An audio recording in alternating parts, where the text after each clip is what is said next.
Bethany, an exciting time. First woman to announce, or first woman to be announced with a multi-year deal in the WBBL. Did you think this day would ever sort of arrive?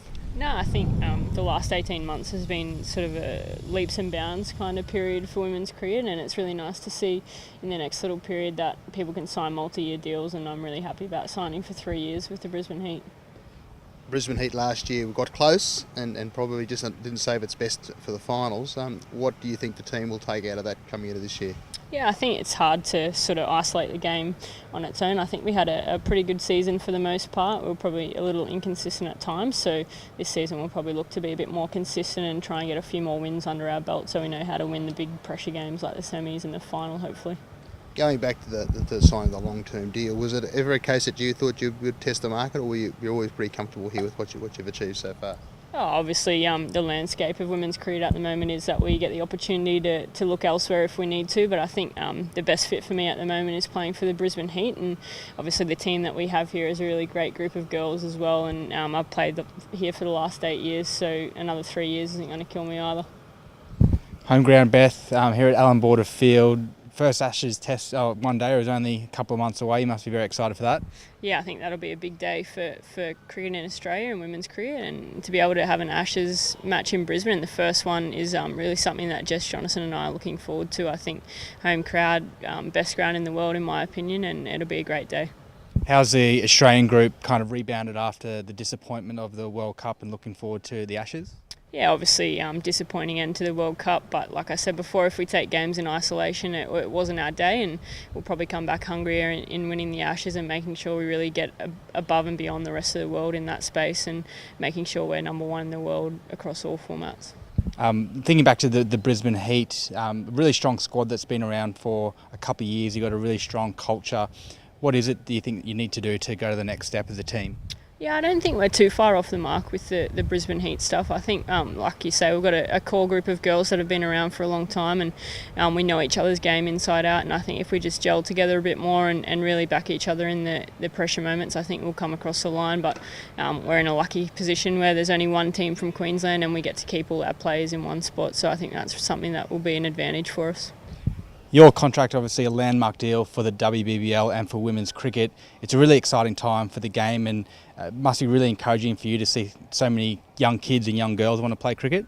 Yeah, it's unbelievable time. I think looking back to when I first started, the opportunities to see female athletes weren't around as much, and I think now cricket's being a front runner in that in Australian sport. I think putting the girls' names out there, making sure the WBBL's on TV and things like that, and getting grassroots kids out to the games is something that we really relish the opportunity to get out and talk to young girls wanting to play, and now that it's a viable career option, I think it's really important that we get ourselves out there and make sure we're getting the next crop of girls coming through.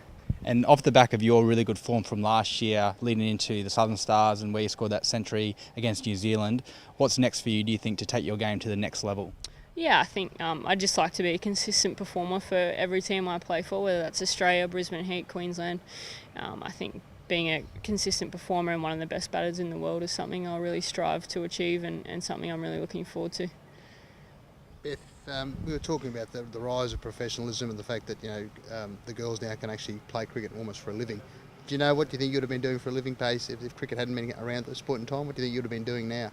Oh, look, professional dog walker would be a pretty good option for me out in the sun walking the dogs, but I think opportunities now are endless for women in sport, and something I'll hold on to for a long time. But I guess joining the police force is something I've always wanted to do, but at the moment I'm really loving every opportunity I get to come out and train in the sunshine and be a professional cricketer. One of the challenges, I suppose, facing the game this year, and no Meg Lanning out with a shoulder injury and recovering now, is that again opportunity arising? Are the players like yourself ready to go to that next level now that Meg's not around? Yeah, obviously unfortunate for Meg. I think she's been battling with that for a long time, so hopefully when she's all good to go she comes back bigger and stronger. But like you say, it's an opportunity for someone to step up, and an opportunity for someone else to captain Australia and hopefully get a few more batters in the fold there.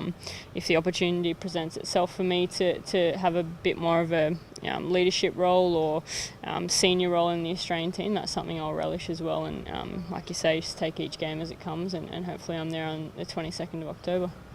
Beth, is there anyone in the Brisbane Heat squad or the Queensland squad that you think fans should be looking out for to have a breakthrough summer?